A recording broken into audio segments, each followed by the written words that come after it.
हाँ जी student good morning. ਆਪਾਂ last lecture ਦੇ ਵਿੱਚ ਕਰ ਰਹੇ ਸੀਗੇ, ਮੈਂ ਤੁਹਾਨੂੰ ਦੱਸਿਆ ਸੀਗਾ ਆਪਾਂ consistency of linear system of equation ਦੀ ਗੱਲ ਕਰ ਰਹੇ ਸੀਗੇ।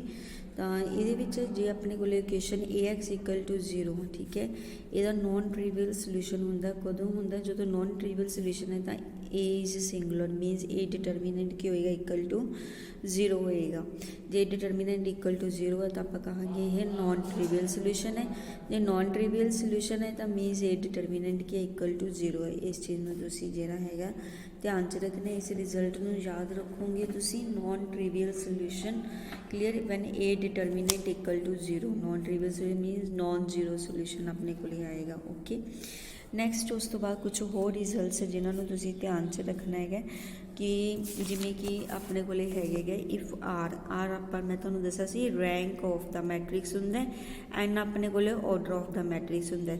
जे आर ते एन क्योंकि लास्ट जिहड़ा आर्टिकल सीगा मैं तुहानू इहदे विच दस्सिया सीगा कि जे ये अपने को M/n ऑर्डर दी मैट्रिक्स है तो रैंक आर है, then the question has n-r linear independent solution ਹੁੰਦੇ ਆ। n-r ਕੀ ਹੁੰਦੇ ਉਹਦੇ ਲੀਨੀਅਰ ਇੰਡੀਪੈਂਡੈਂਟ ਸੋਲੂਸ਼ਨਸ ਹੁੰਦੇ ਆ।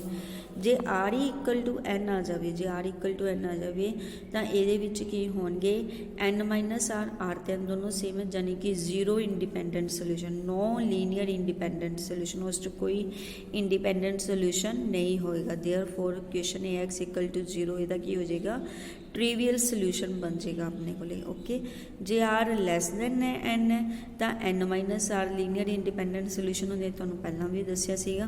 Therefore it has the many solution, ये बहुत सारे सोल्यूशन बन सकते हैं। Infinite number of non trivial solution. इन्होंने रिजल्ट्स में आप सम्स के यूज़ करांगे। एग्जाम्पल्स करते हैं कि आप एग्जाम्पल नंबर 1 है जिमें कि if the following system has non trivial solution. देखो ये हम नॉन ट्रिवियल सोल्यूशन गिवन है तो नॉन ट्रिवियल सोल्यूशन होने तो दसो जो नॉन ट्रिवियल सोल्यूशन है ए डिटर्मिनेंट की हो जाएगा इक्वल टू 0 हो जाएगा। तो आप पहले इनू Ax = 0 की फॉर्म से लिख लेना है, where A is the coefficient matrix हो जाएगी x y z हो जाएगा इक्वल टू 0। तो नॉन ट्रिवियल सोल्यूशन है तो मीनस A डिटर्मिनेंट की वैल्यू की हो जाएगी 0। तो दसिया सीगा जे नॉन ट्रिवियल सोल्यूशन है A डिटर्मिनेंट 0 हो जाता है। ये आप ऑपरेशन अप्लाई किया कॉलम 1 से C1 + C2 + C3 ठीक है, ऐड कर दिता, common cut लवेंगे A + B + C, ये नीचे जीरोज़ बना लो ठीक है। 1 के नीचे वाले दोनों R2 - 1 तो R3 - R1 करके जीरोज़ बन गए ठीक है। तो फस्ट कॉलम के नाल जिहड़ा इनू एक्सपैंड कर दो, जो आप इनू एक्सपैंड करांगे तो यह इस तरह आप मल्टीप्लाई करके इनू सॉल्व कर सकते हैं। जो इनू सॉल्व करोगे तुसी 2 नाल इत्थे मल्टीप्लाई कर दिता गा, अलग अलग ये आह फैक्टर्स बन गए A - B² + B - C² + C - A²। तो हुण देखो आ दोनों की प्रोडक्ट दे विच है, जो दोनों प्रोडक्ट च जां तां A + B + C = 0 होएगा जां आ वाली टर्म इक्वल टू 0 होएगी। Either this one is equal to 0 और this one is equal to 0 ठीक है। ये तो कुछ भी नहीं है, सिंपल है A + B + C = 0।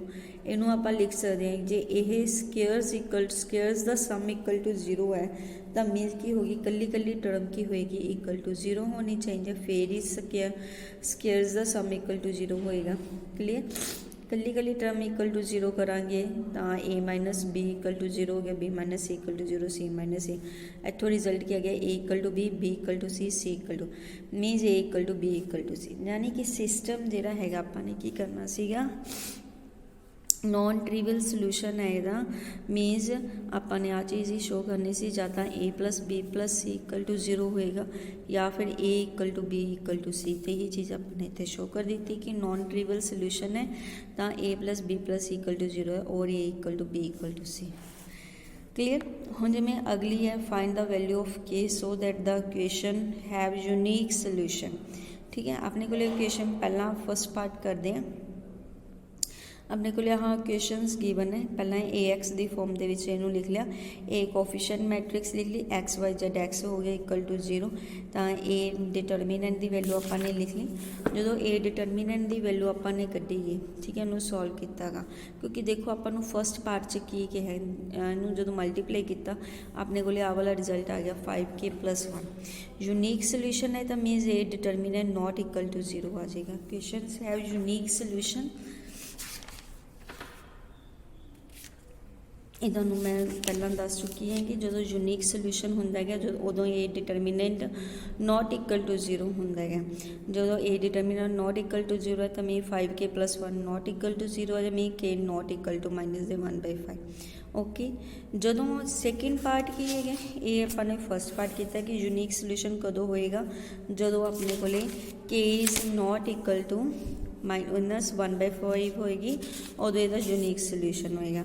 Infinitely many solution also find solution for these values of k वास्ते अपने करने ये इनफाइनाइटली मैनी सोल्यूशन कदों होंगे जो ए डिटरमीनेंट अपने को इक्वल टू 0 आ जाएगा। सिस्टम हैज़ मैनी सोल्यूशन कदों होंगे जो ए डिटरमीनेंट इक्वल टू 0 हो जाता है, यानी कि 5k+1 इक्वल टू 0, यानी कि k इक्वल टू -1/5, यानी कि जो k की वैल्यू -1/5 है उदों ये बहुत सारे सोल्यूशन तो अपने वो सोल्यूशनस भी फाइंड आउट करने तो के दी ये वाली वैल्यू आप की करा ये पुट कर देवांगे, ठीक है, के दी वैल्यू ये पुट कर दो। जो के दी वैल्यू तुम ये पुट करोगे तो तुहाडे कोल आ वाला रिजल्ट बन गया। क्लीयर, इस कुछ ऑपरेशनस लगा दिते, थोड़ा सॉल्व कर लेंगे इनू। R2 - 3R1 इनू 3 नाल मल्टीप्लाई करके सैकेंड रो चो माइनस कर दिता गा। क्लीयर, उस तो बाद इनू 5 नाल डिवाइड कर दिता क्योंकि 1/5 है, इनू 5 नाल मल्टीप्लाई कर दो, 5 नाल मल्टीप्लाई कर दिता आपने। क्लीयर, उस तो बाद इनू की कर दिता आपने 0 प्लस कर दी माइनस कर दिता दोनों नू, तो अपने को नीचे वाली 0 बन गई। इनू एक्सपैंड कर लो, ठीक है, तो जो एक्सपैंड किया फस्ट कॉलम के नाल तो अपने को वैल्यू जी है वो बन गई x - 2y, जब मल्टीप्लाई ही कर दिता आप इनू की कर दिता मल्टीप्लाई कर दिता x - 2y + z is equal to 0 तो 5y - z is equal to 0। इतों अपने को y की वैल्यू आ गई 1/5 × z। क्लीयर, z की ये वाली y की ये वाली वैल्यू आप ये पुट कर दी गई तो x की वैल्यू अपने को आ जाएगी -3/5z। तो आप जो सपोज कर लिए z is equal to k तो x equal to this one, y equal to this one and z equal to this one. K की बन जाएगा मीनस ये इनफाइनाइटली के दी आप जिन्हें वैल्यूज पुट करी जावांगे उन्हें इनफाइनाइटली अपने को सोल्यूशन निकल जाएंगे। ओके, अगला सवाल भी उस तरीके नाल है, अपन नॉन ट्रिवियल सोल्यूशन गिवन है of the given system, if possible आप सोल्यूशन पॉइंट आउट करना। नॉन ट्रिवियल सोल्यूशन है तो मीनस आपको पता है पहला तो ए एक्स की फॉर्म के इनू लिख लिया। क्लीयर, ए एक्स की फॉर्म के लिख के अपने को लेके आ जाएगा, इनू अपने सॉल्व कर लिया तो फिर मल्टीप्लाई कर दिता, अपने को क्वेश्चन आ गया। इनफाइनाइटली मैनी सोल्यूशनस आ जाएंगे क्योंकि non trivial solution infinitely many solutions होंगे हैं। ये हमने दसिया सीगा ना जो अपने को नॉन ट्रिवियल सोल्यूशन होंदा है, non trivial solution infinite number of solutions आ जाते हैं तो अपन इन्होंने मल्टीप्लाई करके जोड़ा है एक्स ते जेड दी वैल्यू वाई दी वैल्यूज कट के z equal to k put कर इनू भी आप सॉल्व करना उस तरीके नाल ए एक्स की फॉर्म च लिख लाँगे सारे बेटा उस तरीके नाल आपने सॉल्व करने हैं। ए एक्स की फॉर्म के इनू लिख लिया, ये भी रो ऑपरेशनस अप्लाई कर दिते, 0 0 बन गया अपने को। हुण देखो इत्थे अपने को ऑर्डर कितना है 3, जबकि रैंक अपने को कितना आ रहा है 2 आ रहा है। तो आलसो एंड की जी वैल्यू नंबर ऑफ वेरीएबल जिन्हें नंबर ऑफ वेरीएबल्स वो एंड की वैल्यू आ जाएगी। क्लीयर, तो एन इज इक्वल टू की आ गया अपने को 5 आ गया। तो गिवन सिस्टम है ये को किन्ने इंडिपेंडेंट सोल्यूशन हो जाएंगे 5 - 2 3 इंडिपेंडेंट सोल्यूशन है। 3 इंडिपेंडेंट सोल्यूशन अपने को ये होंगे तो कढ़ने वास्ते आप किया फस्ट रो फस्ट ये कॉलम नाल मल्टीप्लाई कर दिता, सैकेंड ये मल्टीप्लाई कर दिता तो आ गया अपने को। तो 3 इंडिपेंडेंट सोल्यूशन करने तो आप एक्स ते जेड दी वैल्यूज कढ़ांगे in terms of y s t जी है आप इंडिपेंडेंट सोल्यूशन क्योंकि 3 इंडिपेंडेंट सोल्यूशन है तो वाई एस टी अपने जो है चूज कर लीए इंडिपेंडेंट सोल्यूशन वास्ते। तो जेड इज इक्वल टू की आ जाएगा -s + t तो Z की ये वैल्यू ये पुट कर दी आपां ने, ठीक है। तो एक्स की वैल्यू आपां in terms of y s t कढ़ ली। हुण जे आपां इंडिपेंडेंट सोल्यूशन है तो वाई की वैल्यू इन आपां turn by turn values put करांगे 1 0 0 0 1 0 0 0 1, ठीक है। जो ये वैल्यूज पुट करांगे आपां तो एक्स ते Z दी अपने कोले वैल्यूज आ जाएगियां। एक्स की वैल्यू -2 आ जाएगी तो Z की वैल्यू अपने को जो 1 0 0 पुट करोगे Z की वैल्यू 0 ही आ जाएगी अपने को, क्योंकि S भी 0 T भी 0 है। तो X की वैल्यू -2 आ जाएगी। जे आप 0 1 0 पुट करांगे तो Z की वैल्यू अपने को -1 आ जाएगी तो X की वैल्यू -4। सिमिलरली 0 0 1 वास्ते इस तरह आप इनू सॉल्व करांगे। इनू भी आप सेम इस तरीके नाल ही सॉल्व करना जिवें हुण कीता है, ठीक है। AX फॉर्म दे विच लिख के नीचे वाले जीरोज़ बना लो, इत्थे भी आप जीरोज़ बना लवांगे। तो हुण इहदे विच भी आप रैंक कड्डांगे, इहदा रैंक 2 हो गया गा। नंबर ऑफ वेरीएबल्स 4 अपने कोले, तो किन्ने लीनियर इंडिपेंडेंट सोल्यूशन हो गए 2 LI सोल्यूशनस हो गए। तो इन्हां नूं आपां ने लिख लिया x + y - 2z + 3w। तो सिमिलरली ये भी आपने लिख लिया, क्योंकि 2 इंडिपेंडेंट सोल्यूशन है तो आप 2 लिखा Z तो W आप इंडिपेंडेंट सोल्यूशन लैके चल के Y की वैल्यू कर ली, X की वैल्यू कर ली, क्लीयर। आपने लैम्डा अपनी तरफ तो लैम्डा तो म्यू पा दिता है, ये अपने को सोल्यूशनस आ जाएंगे। अगली एग्जाम्पल भी आपने इस तरीके नाल ही कढ़नी है बेटा, ठीक है। Lambda -1 × x 3 lambda +1 × y + 2 lambda.